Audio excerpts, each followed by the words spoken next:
Bonjour, Mona Massoud de Lyon. Je vais faire aujourd'hui le live sur l'examen du cœur fœtal. Mon live va faire écho au topo fait par Philippe et Sarah pour essayer de voir comment sécuriser l'examen du cœur fœtal en regardant l'admission et l'éjection du cœur. Pour moi, un examen du cœur fœtal commence toujours par la latéralisation du fœtus. Donc avant de commencer son examen, on vérifie la présentation fœtale. Et j'ai envie de dire qu'avant de regarder la latéralisation, le grand principe, c'est de faire tout le temps le même examen, d'être systématique dans l'exploration du cœur, essayer de faire tout le temps la même chose et à force de répéter, le geste devient presque de l'ordre du réflexe et puis comme ça on n'oublie rien. Donc la première chose, donc cette patiente, ce fœtus est à 20 semaines d'aménorrhée, donc un tout petit peu jeune. Et le fœtus, il est en présentation du siège, dos à droite. Donc, il est couché sur sa gauche et la partie postérieure de l'écran est à gauche. Donc, ça tombe bien, l'estomac est bien en bas à gauche et la pointe du cœur est en bas. Donc, en balayant le fœtus, on essaye de balayer le fœtus selon des coupes axiales du pôle céphalique ou de l'abdomen. Moi, je commence toujours par une coupe du périmètre abdo, étant donné que le cœur est posé sur le diaphragme, je remonte de ma coupe du périmètre abdo vers le thorax et le pôle céphalique. Donc, comme vous voyez, on s'assure des réglages de sa machine. Donc, d'abord, on regarde sans forcément le mode cœur pour essayer de voir le thorax, la cavité thoracique, le cœur, les lobes, enfin les champs pulmonaires. Et une fois qu'on est bien en place, on se met en mode cœur. Donc très important d'avoir réglé sa machine correctement. Et une fois qu'on est sur la coupe 4 cavités, on aborde le cœur soit en passant entre la vertèbre et la côte, c'est ce que je fais ici, donc en l'abordant par les oreillettes, soit en l'abordant sur son côté latéral, donc en allongeant le cœur, soit en le regardant par l'apex.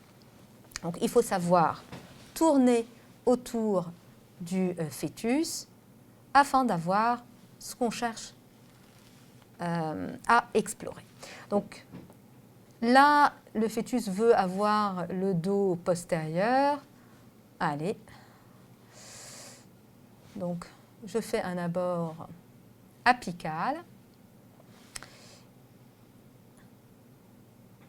Vous voyez, quand on est dans cet axe, souvent on tombe directement sur la coupe 5 cavités, la coupe où on a la aorte. Il faut quand même s'astreindre à se retrouver dans une coupe 4 cavités stricte où on n'a pas le départ de la aorte pour pouvoir regarder correctement sa croix du cœur et faire une analyse sémiologique tout à fait satisfaisante du cœur fœtal.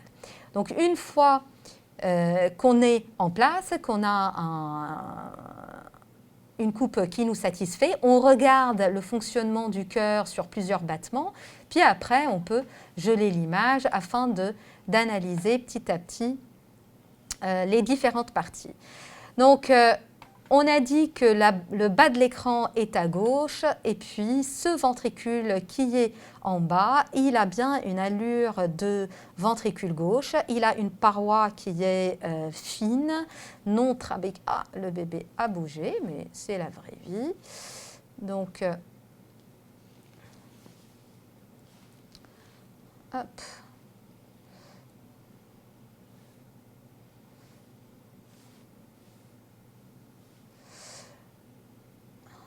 Donc j'ai latéralisé le cœur, enfin je l'ai mis en coupe allongée pour pouvoir aller plus loin. Donc Ce ventricule qui est plus bas, il fait la pointe du cœur, sa cavité, ses parois sont fines. La valve qui est là est une valve qui s'insère de manière plus haute sur le septum que la valve de l'autre ventricule. Donc c'est bien une valve qui a deux feuillets, c'est la valve mitrale. On ne voit pas de bandelette modératrice. Donc en analysant comme ça son ventricule, on dit que c'est un ventricule d'allure gauche. Le ventricule contralatéral, on voit bien qu'il a une paroi plus trabéculée, une cavité plus petite, deux feuillets, donc c'est bien une valve tricuspide. Et on voit ici la bandelette modératrice.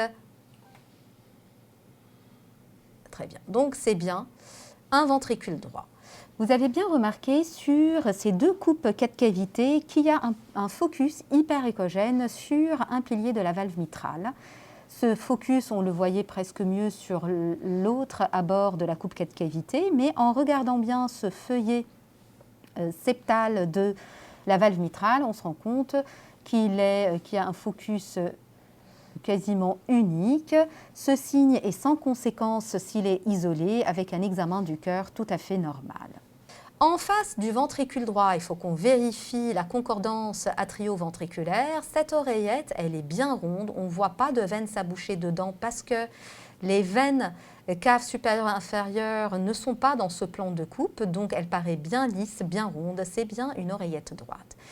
Et l'autre oreillette, eh bien, une oreillette gauche, elle voit arriver les deux veines pulmonaires que vous voyez bien là et vous n'avez pas besoin d'allumer le Doppler pour voir s'aboucher la veine dans l'oreillette. Donc nous sommes bien dans une oreillette type gauche. Donc on a sur cette coupe 4 cavités sécurisé l'admission en disant qu'on a une concordance atrio-ventriculaire.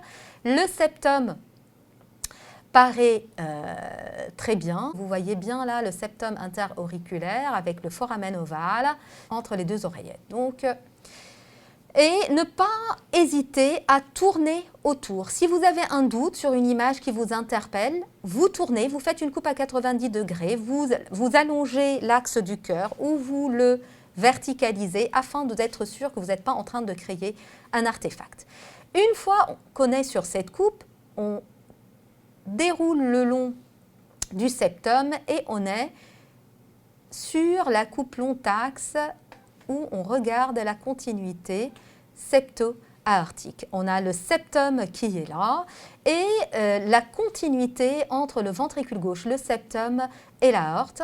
Normalement, les CIV membraneuses et conales peuvent se retrouver par là. Et moi, mon conseil pour vous, c'est bien de regarder normalement. Le septum doit être en continuité avec la paroi antérieure de l'aorte. Et si vous êtes en continuité, même si vous avez une CIV ici, ce n'est pas une CIV conotroncale, ça serait une CIV membraneuse.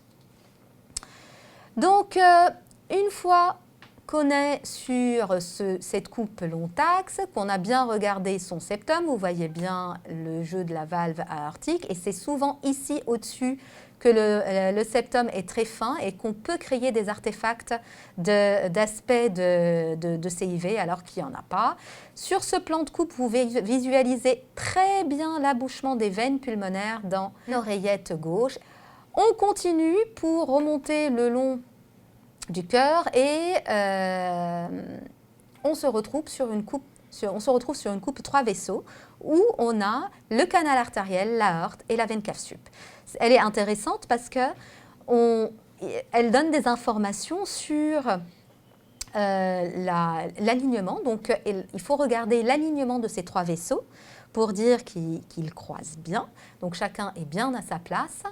Et sur le calibre de ces différents vaisseaux, donc on sait que la veine cave sup est plus petite que l'aorte, qui peut être de la même taille ou légèrement plus petite que le tronc de l'artère pulmonaire. De la même manière, quand on veut sécuriser, on a regardé notre admission, on va regarder l'éjection, on regarde donc la continuité de ce vaisseau avec le ventricule gauche. Donc on se dit que c'est une aorte, mais je vous conseille de bien vous assurer, avant de dire que c'est une aorte, que l'autre vaisseau qui sort de l'autre ventricule est bien une artère pulmonaire. parce qu'on peut parfois se faire piéger, comme vous l'a dit Sarah, et on aura un vaisseau qui est dans la continuité du septum dans une transposition des gros vaisseaux, mais ça ne serait pas une aorte, mais une artère pulmonaire. Et quand vous allez regarder, vous regardez l'éjection gauche, il faut regarder l'éjection droite. Et quand vous avez ces deux éjections qui vous paraissent normales, à ce moment-là, vous dites que l'éjection paraît conforme, et en tout cas, le croisement des vaisseaux est bien visualisé. Hormis le croisement des gros vaisseaux, on regarde le calibre des vaisseaux au niveau de l'anneau valvulaire et légèrement au-dessus. D'accord? Donc là, l'AP, l'aorte et la veine cave sup. Après, vous déroulez, donc là on est sur une coupe bicave si vous voulez regarder les veines caves. Et puis là, vous regardez, vous voyez bien.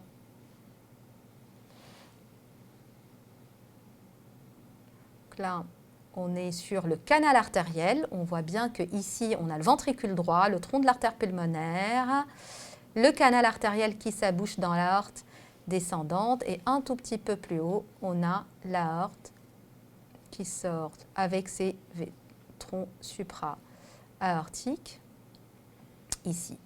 Alors, normalement, dans un examen, on n'est pas obligé de mettre la couleur, ce n'est pas obligatoire et on n'en a pas vraiment besoin, sauf quand on veut aller plus loin sur une pathologie qu'on veut caractériser.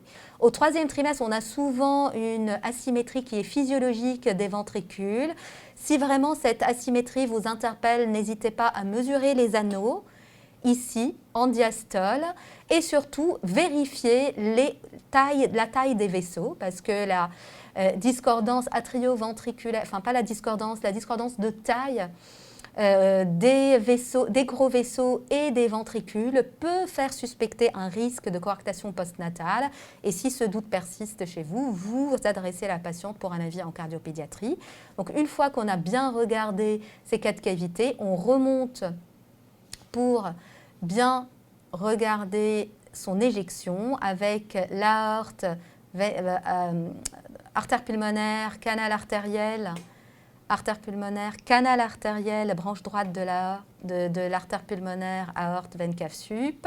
Et puis, en dernier, la coupe la plus haute du médiastin, c'est la coupe de bicross, où on regarde les deux, le canal artériel et la crosse de l'aorte.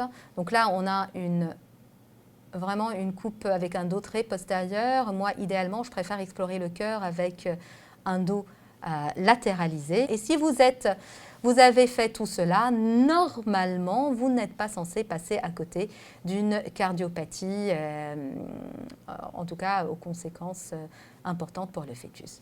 Voilà, je vous remercie.